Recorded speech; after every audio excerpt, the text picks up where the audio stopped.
don't know how I'm supposed to go on after that. Oh my gosh. I had never heard that story before, obviously. I will say that I pray the same prayer, let them please not be assholes, before the interview. And I didn't know about the two-word email or the 3-day fever dream that is responsible for me standing here. But thank you, Kim. That was beautiful. Thanks for being here. Thanks to Carol and Book People. Thanks to Literary Moscow. I was at a great reading last night, Pop-Up Prose, in a motel lobby. I thought that was just like very cool. And I'm thrilled to be here. And so I want to read, I think from Proxies entirely, the book that Kim was talking about. And maybe it's worth saying a couple of things about the project of this book before reading, and actually the fact that Kim read about my jobs in the past, which were true. The acting editor of the Prostate. I wish I still had that letterhead to prove it, and Measurement Incorporated, among others. I think I know more what I'm going to read now, so that helped. But so this book is subtitled Essays Near Knowing, and there are 24 essays in the book, and they observe a kind of constraint. The essays themselves are quite a miscellany. There's essays on house sitting and why can't I remember any of my essays? On frottage, on minutes, on the leave in billiards, on confoundedness, on tumbleweed, a real miscellany.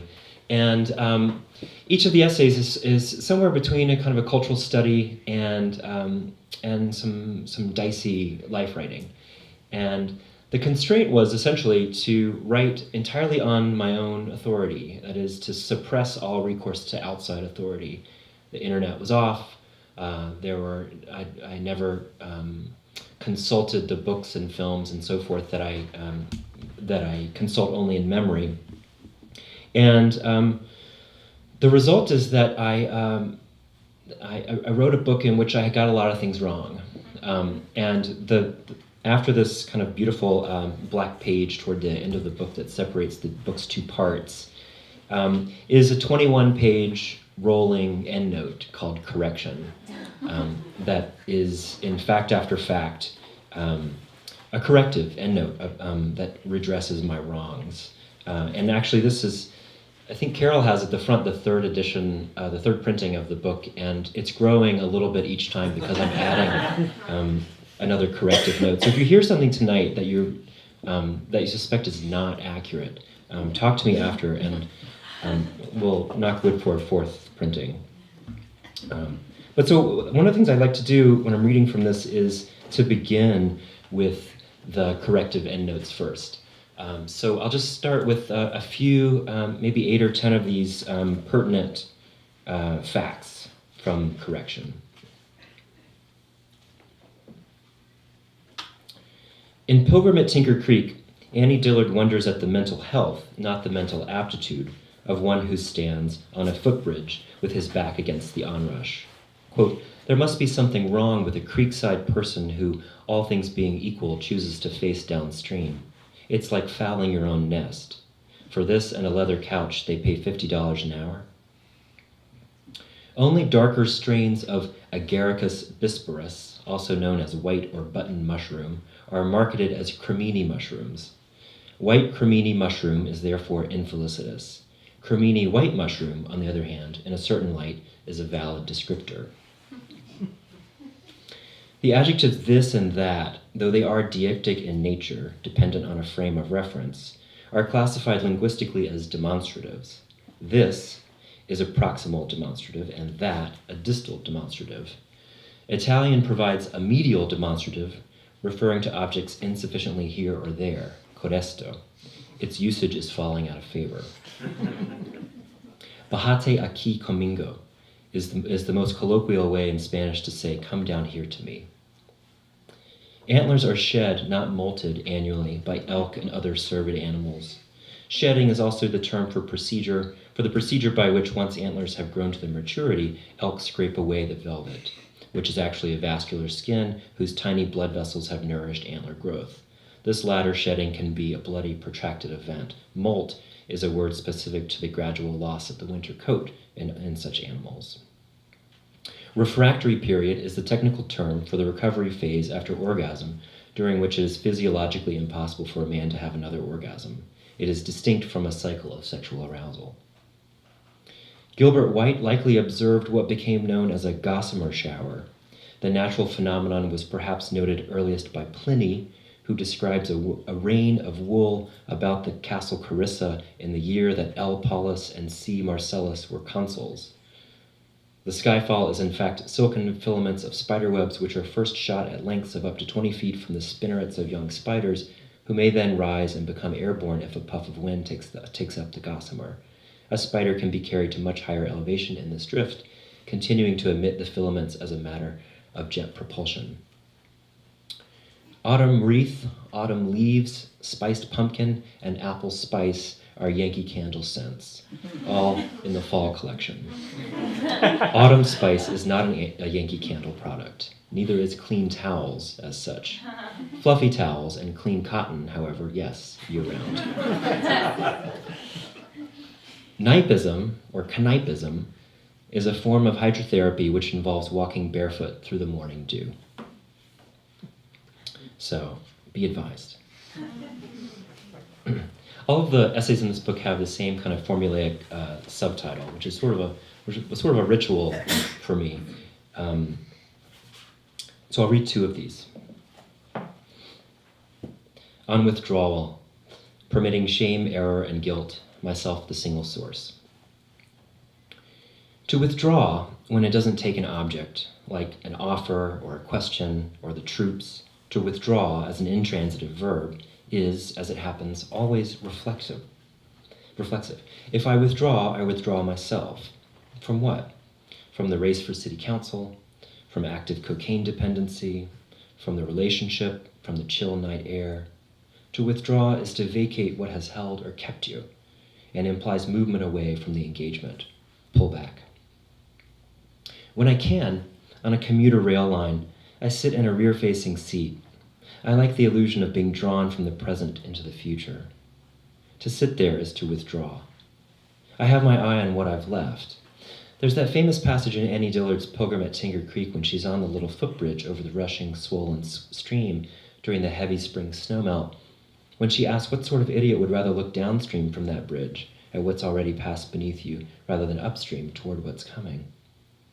I think of this sometimes when I watch the scenery recede from a rear-facing seat and feel a bit perverse for my predilection. Am I a withdrawn type? Not as take charge as Annie Dillard? By that comparison, almost certainly. But to so reason seems reductive, since, in effect, to choose to take the train to Natick, Massachusetts, from Back Bay Station, Boston, is the principal act of agency involved. The train is moving on its track no matter which direction you point yourself within it. To face forward is redundant if you are already forward moving. Dozens of times during the academic year 2011 and 12, I took the MBTA line from Back Bay Station, Boston, to Natick, Massachusetts, riding with my back to my destination. I worked that year at a fine arts boarding school. I don't have that letterhead. The first time, after 9 consecutive years teaching at universities, that I had ever taught high school. I directed the creative writing program, one of the fine arts programs at the school. Situated in a stern residential town, the campus was formidably old and manicured, damp and dichromatic, as if the green of the lawns and the Puritan white of the wood buildings had suppressed other color. And the students, even the most spirited theater kids, were correspondingly more than a little depressed, it seemed to me. My students, the writers, were known as the most morose, the least social. Eating disorders were alarmingly rampant and severe. It had been a girls' school, a feeder for Wellesley College about a mile away, before converting to co-ed and fine arts in the 80s. There were a lot of rules and a complex, elaborate system of retribution, penal councils, governance boards, response teams, and levels of probation. All activity had to be documented, passes and permissions obtained for liberties like a chaperoned outing to the Natick Mall. All meals in the dining hall at tables for 8 colleagues. 1 vegetarian option per meal, 2 cisterns of soup, white cremini mushrooms ever in their bin at the salad bar.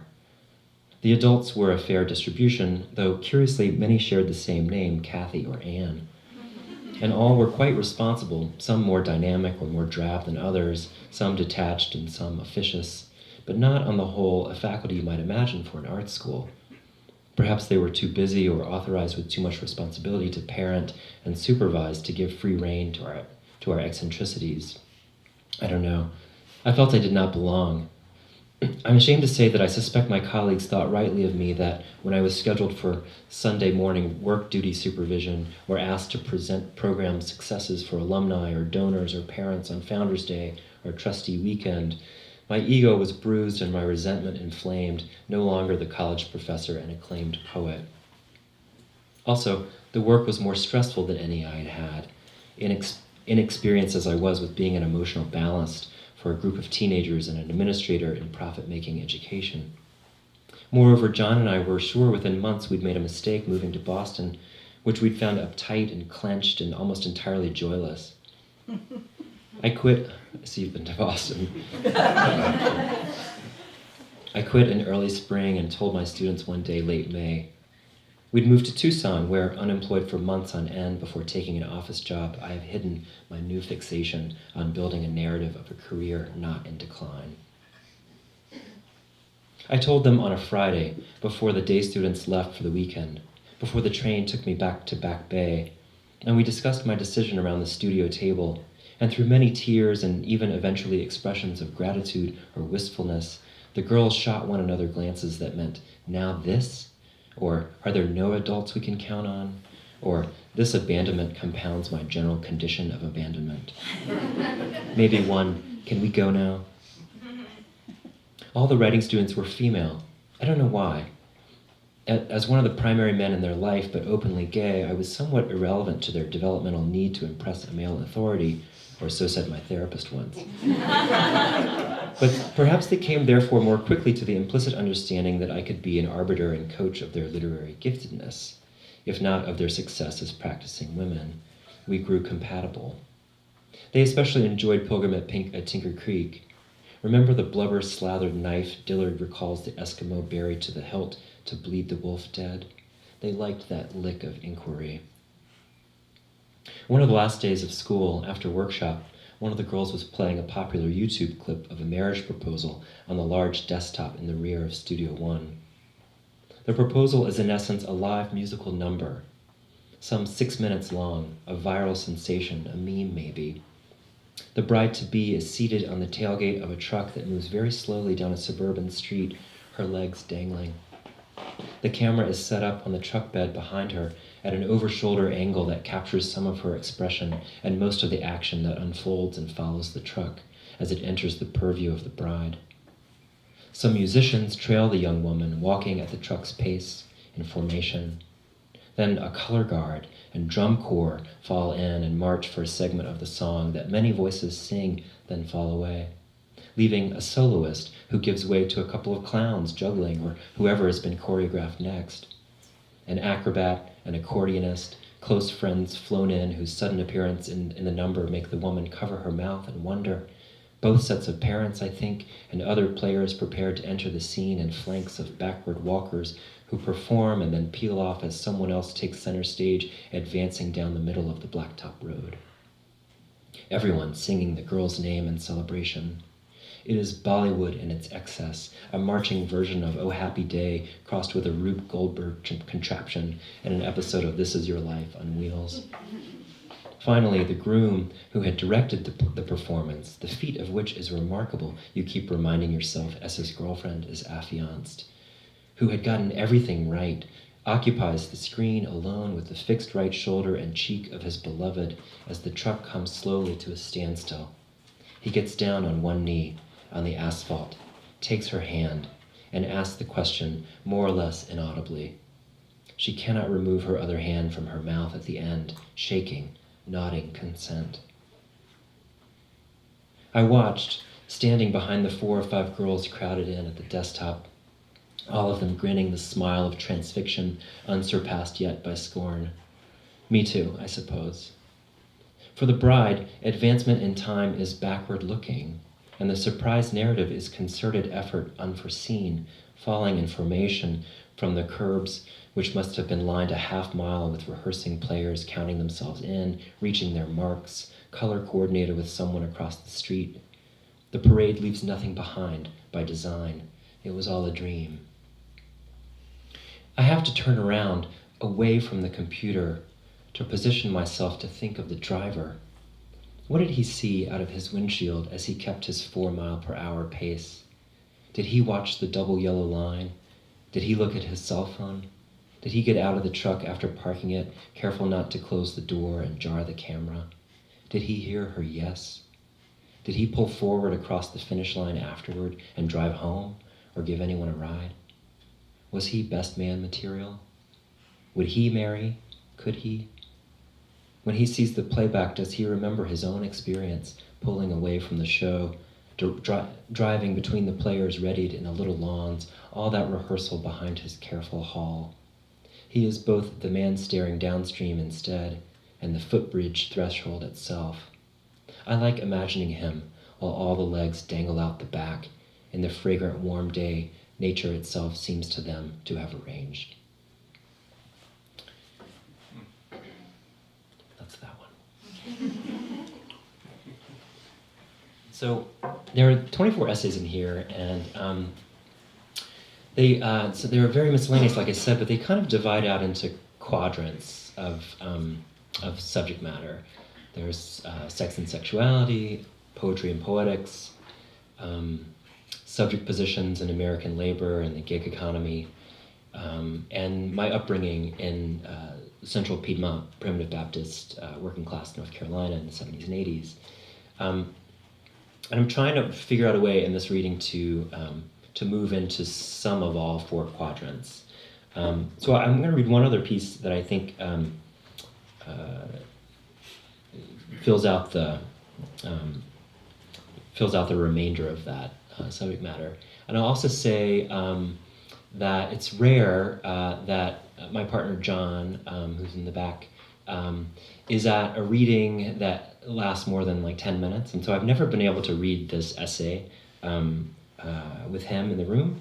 And so I dedicate this to John.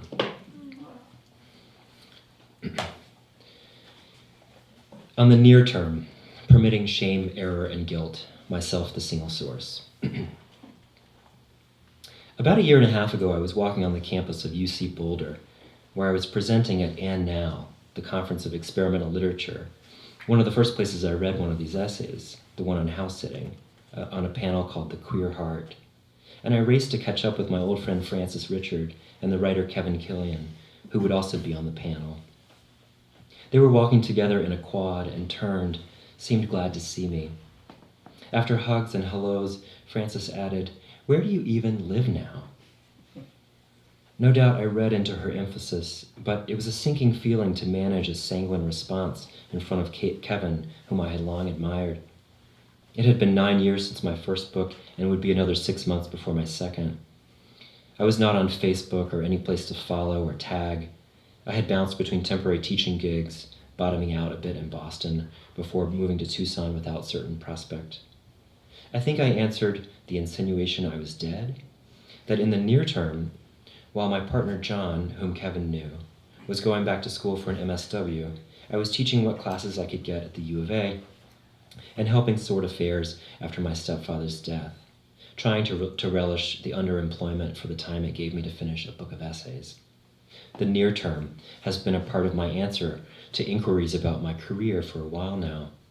In fact, I just this week lost my appointment, such as it was, at the university's Honors College, which is confusing in a year when I have had some, real recognition as a writer and success in the classroom. My severance came in the second paragraph of a reply to a gratifying note I had forwarded the dean from a student effusive about our semester. After exclaiming how great the note was, she is remarkably expert at exclaiming an otherwise obdurate email. She reported that my next class was being given to one of her full-time faculty, and they had agreed to move away from adjunct contracts. She hoped we'd cross paths again. So, in the near term, I'm lucky to have a grant from the Howard Foundation, a year's salary in Tucson dollars. I'm riding my bike in the rubble and doing my little radio show, and we're looking for a way to stay in the city we love and love each other in, and meantime casting about for teaching job security elsewhere. The near term is an expression whereby the open indefinite future is parceled so as to be more manageable. As the most immediate of the stages, it implies the one starting now. It is invoked especially when such management and planning is paramount.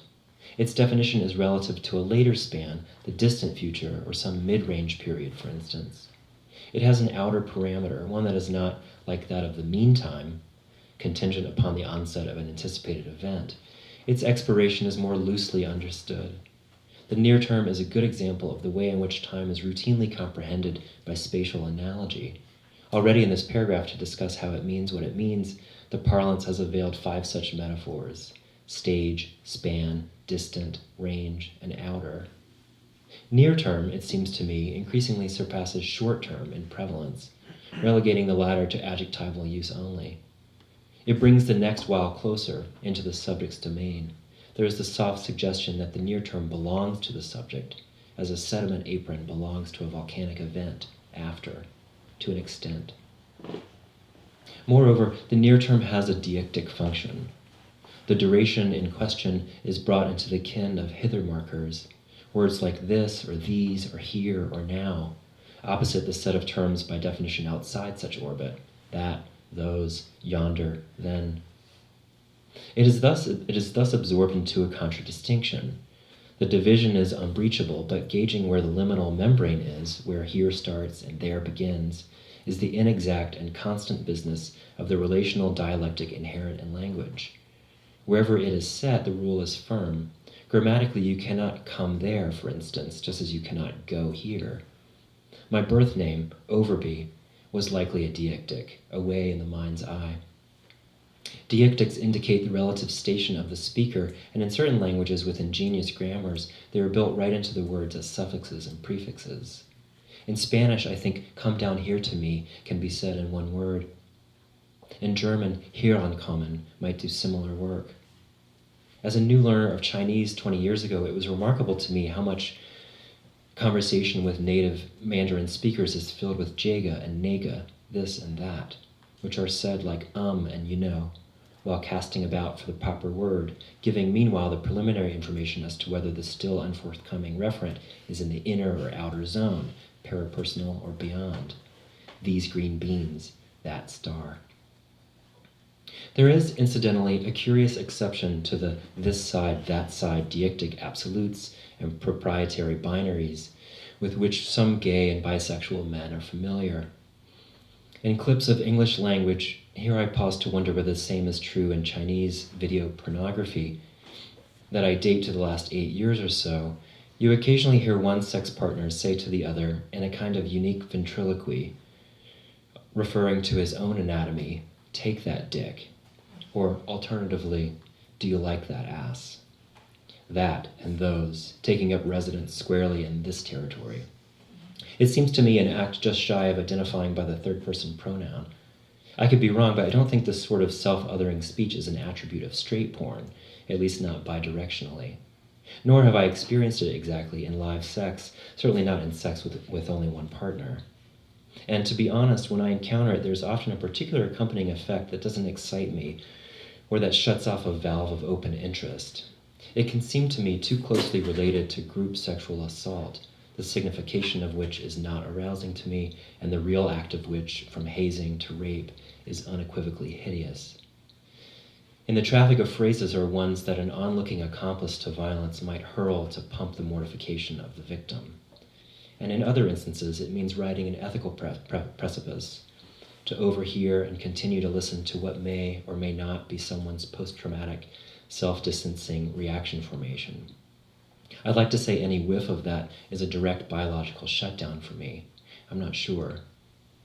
But when it is stimulative, when it's hot, this reverse deictic, it is usually because Because in the one partner's express projection into the other's subject position, there is a taste for his pleasure, consulting his pleasure.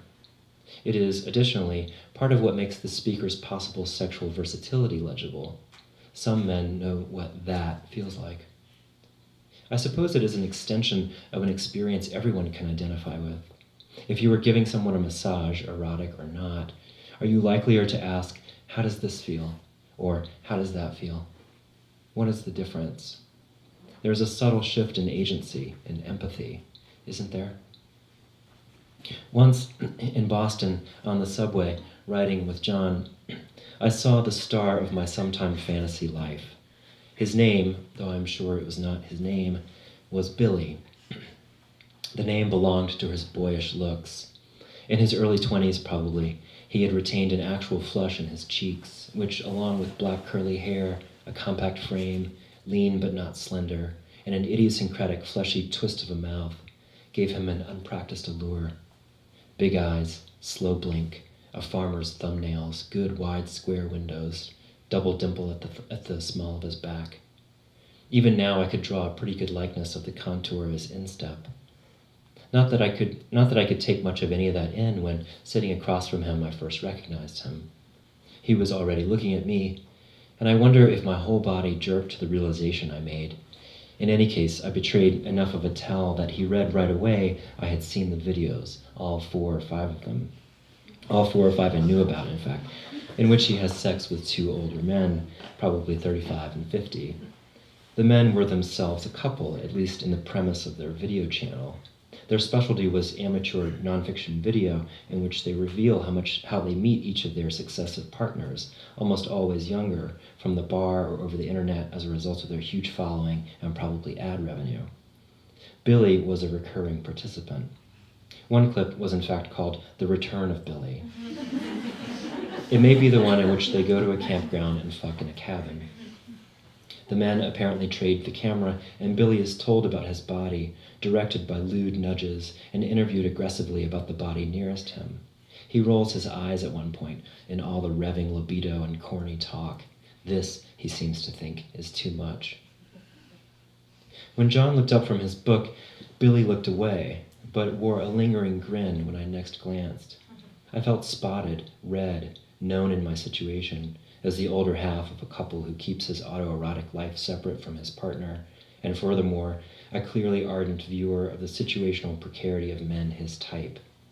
Or do I mean men my type? If I really examine the embarrassment, it felt like being apprehended in a regressive state, the one endemic to the routine consumption of porn in its present plenitude, the state in which the inviolability of one's near-deictic is guaranteed. A shame. One's relationship to the mediated images of sex is structurally infantile. His only options are disappointment and interest.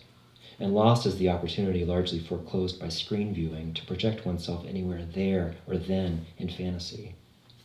Billy was laughing a little to himself as the ride went on, and I recall the train that day made me slide around laterally on the plastic bench, repeatedly sort of crashing into John before coasting away again.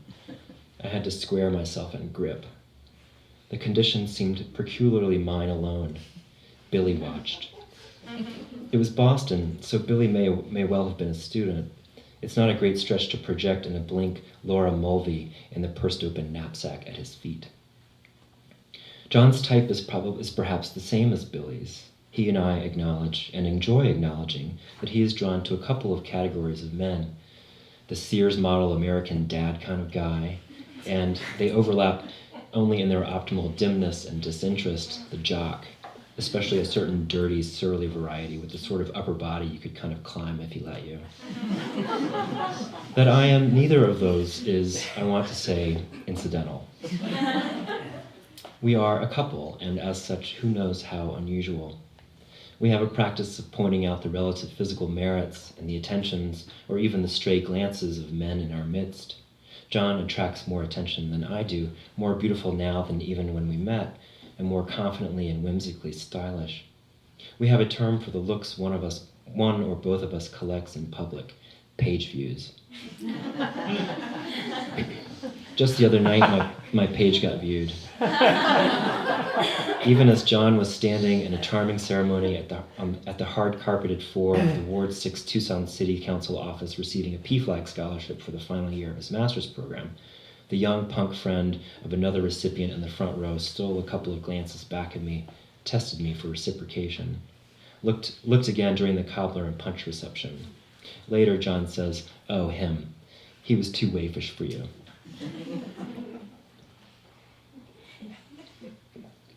We maintain a running patter of men on the side, like pleasure is our business, the business of our partnership. The Billy ride, for instance, has become part of institutional memory. John tells the story better than I do now. And I tease him about his old co-worker, Dana, the bad seed hottie who rode a crotch rocket to work and had built an effective gruff mystique around his sexiness. John fell mute once introducing us. He was so undone. They got off at the same time, and when we only had the one car to share and I would pick John up from work, it was often comically awkward. Dana, helmeted, would straddle his bike and strap in, but always let us pull out of the lot first. A routine organized by the hurry of John's agony, on which we could obliquely remark after we turned into traffic. I guess I mean we have not excluded the appeal of men everywhere from our shared love life, nor from our unionist subscription to the artful ingenuity of queer semiotics, tells, covers, reveals, small-town code. It's part of the adventure we seem to have decided, together to look out and see who's looking in. We find something to trust in how we keep upping our respective permissive appetites for the other's independence as a desire-marked body in the world. There is injury in it, so we keep feeling where the good risk is. With each other physically, we are like a couple of elk, or something rarer and even more complexly antlered. There are whole seasons when in our need we get kind of stuck in the lock of our racks and settle for nuzzling. And then occasionally a breakthrough, and it can feel like molting might feel, velvety after, and then the good itch for new growth. Easy, confident, lissome, open. We should do this all the time. A near term begins. Was it in coffee spoons that Eliot's aging Prufrock lamented he had measured time? And was it incontinence he worried over in the "dare I eat a peach" aside? It's quite legible, too, as an anal receptive concern. Modernity has developed an anxious consciousness of male sexual performance, among other consciousnesses of performances, and its relationship to time. The interval between orgasms can fully preoccupy men and couples, and more than we want to acknowledge, plans by the millions right now are being measured out from points of recent most detumescence. How soon is now? Wouldn't Tuesday be better? Don't fool yourself. If John Boehner hasn't, in the fussy sortilege of male self-regulation, optimized his supposed potency for the next important vote on the floor, or even retrofitted the docket, he would be an exception. It has always seemed to me that a queerness worthy of the word would at least own and better undermine the ticking hegemony of such timekeeping. I have lived in the near term this whole time, in and out of 20 years of relationships with men, holding in reserve some of the self committed to another, a dynamic in which, writ large, one or both of us gradually understood that there would be, after us, life again for each of us, and accorded accordingly. I was late to both and thinking. Being alone had seemed to me, my own regrettable limitation, to be off the clock. Daily life with John, in 1,000 ways, retools my experience of time and term and togetherness. He has a certain enduring fantasy he calls self-storage, and in it we operate such a facility, with front offices for writing and making and maybe answering the phone, everyone loading up cells and rows along the linear hive we head up. But like most of John's designs, it has a metaphysics activated by merely conceptualizing it. I mean, self-storage is somehow already our game, bidirectionally, the business of our partnership. Once we decided to start a venture of uncertain cultural production, a magazine in one iteration called UB Tanya. I went to the hardware store in Jamaica Plain and had a faux wood office door nameplate engraved. YBT gets mail from a Japanese paper store in San Francisco, from Friends of the Rookery in Cleveland. It's still what we call our thing. UB Tanya produced a study of masculinity once, in which it was diagrammed from Missoula, a local flowchart of mascules, units of masculinity we determined, that transfer person to person in any social transaction. They're flying around right now. The house we rent is very nearly in the open desert west of town because that's where we can afford a 3-bedroom home in which 2 rooms can be offices. In John's right now, I am permitted the following inventory. On the cranked high drafting table among many items, atop a bright ceramic lettuce leaf, a mourning dove nest he found yesterday, in which is depressed a fresh ovoid memory. Above it, an Oberlin alumni wall calendar, whose first 2 rows of days are obscured with brown packing paper, across which is written in red, mysteriously, next Saturday. Wedged high in the corner of an ever-changing mobile? How do you say that, mobile?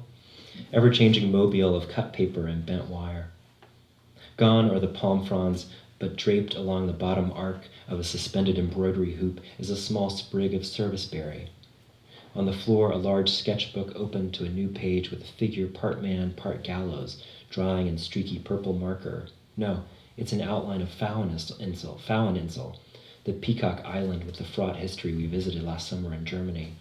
Beside a small notebook on which, among other marvels, is written capitalism with the cowlick in his hair, and the definition of a word, kneipism, which, both word and definition, might be invented, a form of hydrotherapy that involves walking barefoot through the morning dew.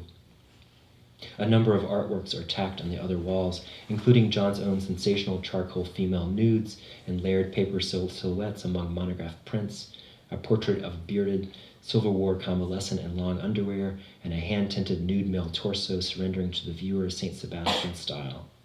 Tender Buttons is crammed with paper alongside the self-healing X-Acto board. 2 white string ladders of varying length are laid across a notions box, 2 of 4 found on separate days in the street, like the fragments of spiderwebs Gilbert White chronicled raining over Selborne and vicinity, never explained, one afternoon in the 1750s. John's intuition as a writer is quicksilver, and his creativity is completely disinhibited, high metabolism, the act of prismatic writing Roland Barthes called intransitive. His projects are procedural. Sometimes stages 2 and 3 will follow stage 1 years later, and have a delicious way of sneaking up on subjectivity. My favorite thing in life is a day of immersive writing sessions, my cell by his, nuns in our squints, studio back-channeling here and there to share. It would not be uncommon on such a day to find John writing through, say, Wittgenstein's Remarks on Color and a Barbara Pym novel, or Michelle T's Hustler Journals and William Maxwell's The Folded Leaf. That kind of companion reading is generative for his particular project of unfastened annotative writing, an integrative intelligence tracking, off-roading. Plus, on his large desktop screen, like a clock, a 2.5-hour men's field hockey match from 2006, Sri Lanka versus the Netherlands, might be unspooling, starting with the camera's rousingly close man-by-man pan of the teams lined up for anthem singing, and on his laptop a playlist of successive unboxing videos, ardent young centralists worldwide reviewing Yankee Candle purchases, clean towels, autumn spice. He stops writing in his notebook temporarily to text our friend Jason an outre suggestion about his Bad Kids film studies syllabus. He's following all this. It is a project of following, leading the symphony. It's a pleasure to catalog the curatorial maximalism that is John at work, to lose my way in it even. Where was I? Time is reorganized in it, as it is in Gertrude Stein. His notebooks, which he started 11 years ago at a time he recognizes as a rebirth, number well into the hundreds. There have been dozens since we met. They are numbered.